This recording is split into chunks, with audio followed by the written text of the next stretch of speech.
everybody, CW here.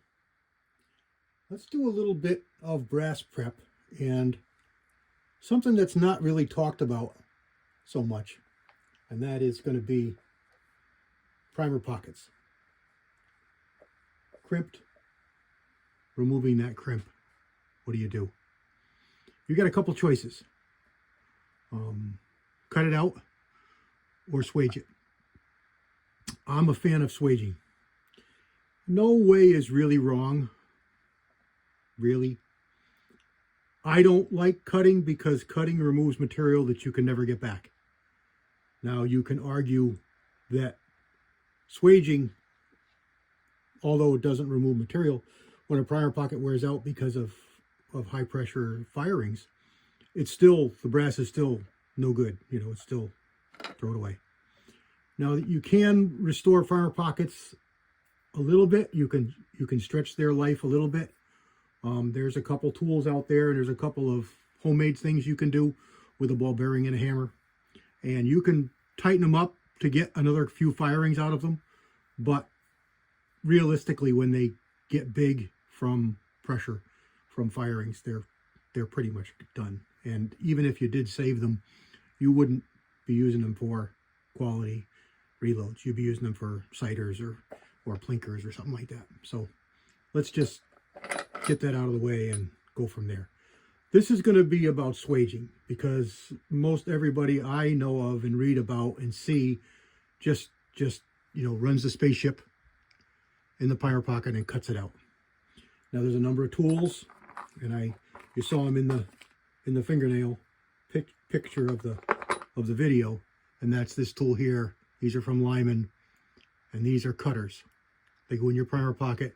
They have nothing on the very bottom or on the very tip. I'm sorry, I know it's blurry. I got too many things in my hands. They don't cut on the bottom. They only cut on the sides and the edge where the crimp is. So we'll look at those a little bit after. But I want to focus on this tool because this is what the video is pretty much about. And that is the RCBS number 09495 pocket swager. It comes with two pins, which look like shell holders, small and large. That's a small one. Large one is in the press because we're doing 3006. And then it comes with two pins for inside your die, and I'll show you what that is in a minute.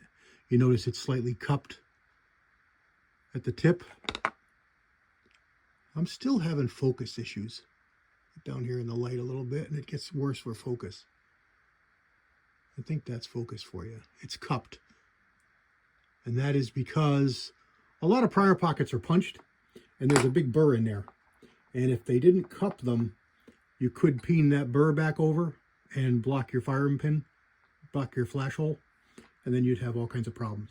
But of course, you know that you're supposed to, you could ream your primer pocket flash holes. And that can be done to increase the diameter or to just deburr. That's another video for another day. So let's talk about the tools and what comes with the kit for swaging. You get this little cup right here, and here's the large swager. So the swager just goes in just like a shell holder. Any standard press, turret, or single stage. I actually prefer single stage. They're a little bit stronger. But this one here, we've tuned it up so you know what it is. It's going to be fine. This one here has got a flat on it. And I modified this a little bit to work with my press that I have over there. But yours may not have that. So don't worry about it. If it doesn't, you may or may not need it. Doesn't mean anything if you don't need it. It goes over the ram. Now this is made for RCBS presses. So it may not fit everybody. This is a Lyman. It happens to fit fine. What it does is, just like that. Let me zoom in and show you.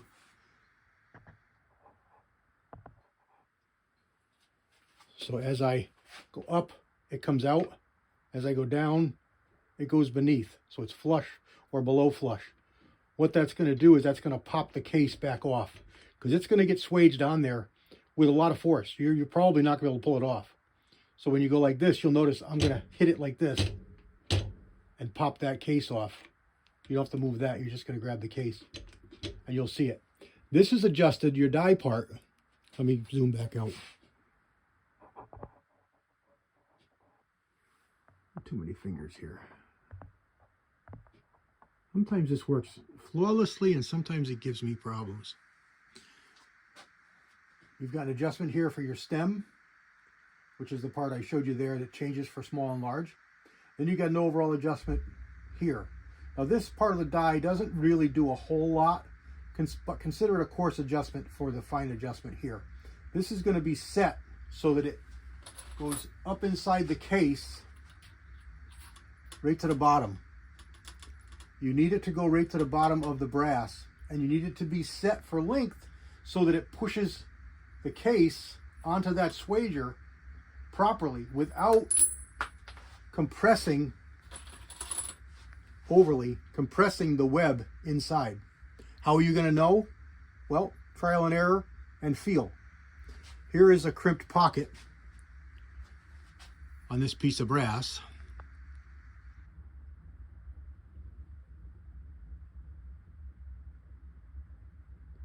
And instead of cutting that out, which we can do, we're just going to swage it. We're going to push it over to make room for the primer. So we're not going to lose that brass. If you cut it, trim it, you're going to lose that brass. So let me get this piece of brass that fell on the ground here. Give me a minute because it takes me a minute to get down there. Oh, baby. Okay. So I am going to use this tool because what you find is sometimes you get a really sharp edge remaining on that brass after you swage. And I just want to break the edge. I'm not really taking a whole lot away. I'm just kind of the same way you chamfer a case mouth, just to break the edge from the trimming. That's all you're doing. You're not really taking a lot out. So you go all the way down and then all the way back up, and you see it stuck on there. Now this one didn't swage hard, so it's not that tight, but it's on there. Just snap it. So let's go back over here and show you. You can't really see a big difference. Sorry for the wiggles. You can't really see a big difference, but there is. And then I'll take my chamfer tool and just go, just one, that's it. Just one time around, just to break that edge. We didn't really remove a whole lot. We just removed any kind of burr that might be there. And that's swaging on this tool. Just as simple as that. So we'll do a couple of them here. I find it easier to stick it up inside the die first, bring it down. It'll find that pocket. This one's already been done, so there's very little to be done with it. We're going to get one or two here that are really tight. At least I hope we do. That one's tighter, but not really tight.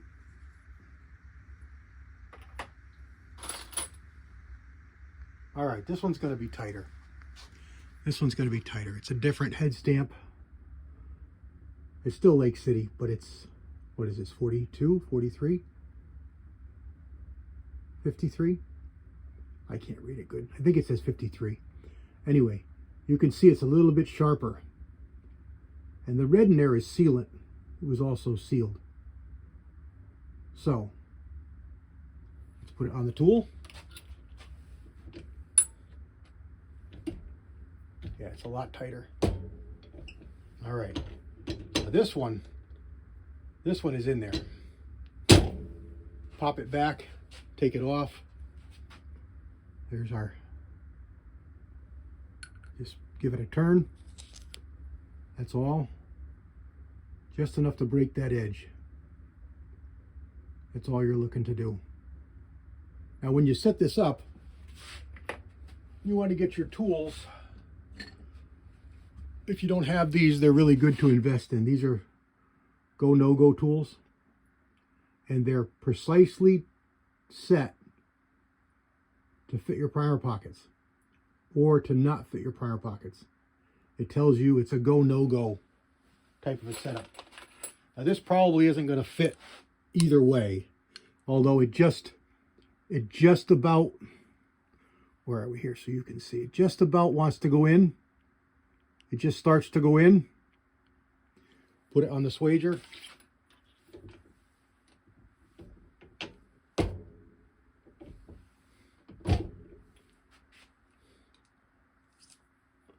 This happens to be some match, Lake City match brass.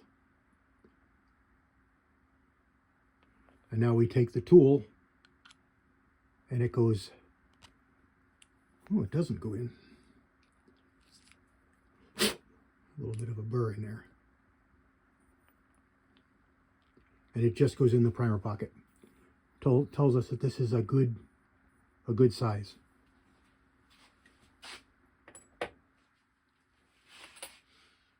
All right, here's another one. This one here is going to have a little bit tighter of a pocket. Quite a bit tighter of a pocket. Quite a bit tighter. Just one trip around and the gauge doesn't want to go in.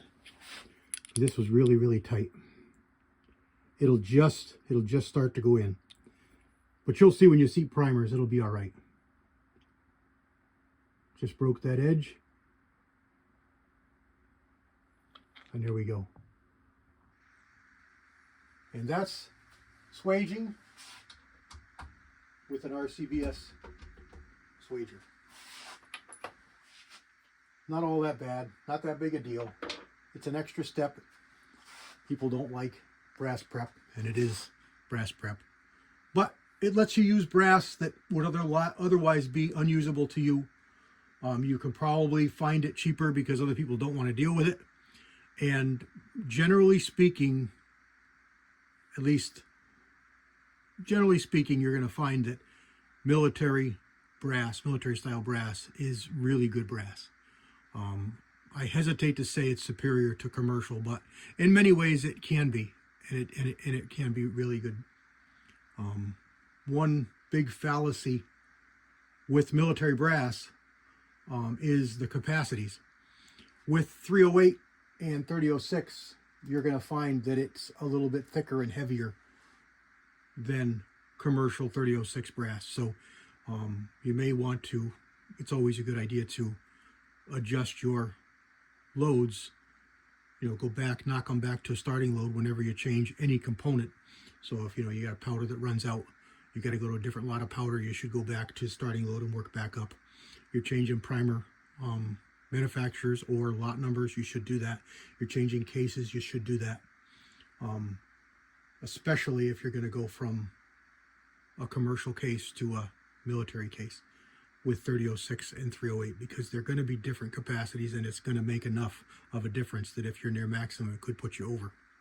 But 223 cases are not different in volume than commercial cases. I mean, you're going to find variances in manufacturers, a little bit, but generally speaking, nowhere near the difference that's markedly shown with military 06 and 308 is seen with 223 and 556. So there you go. 13 minutes of me jabbering. I hope it got some information out of it for you. I hope you learned something. If you have any questions, throw them down in the comments. Happy to always answer. I read all the comments, and happy to answer any questions you might have. God bless everybody. CW out.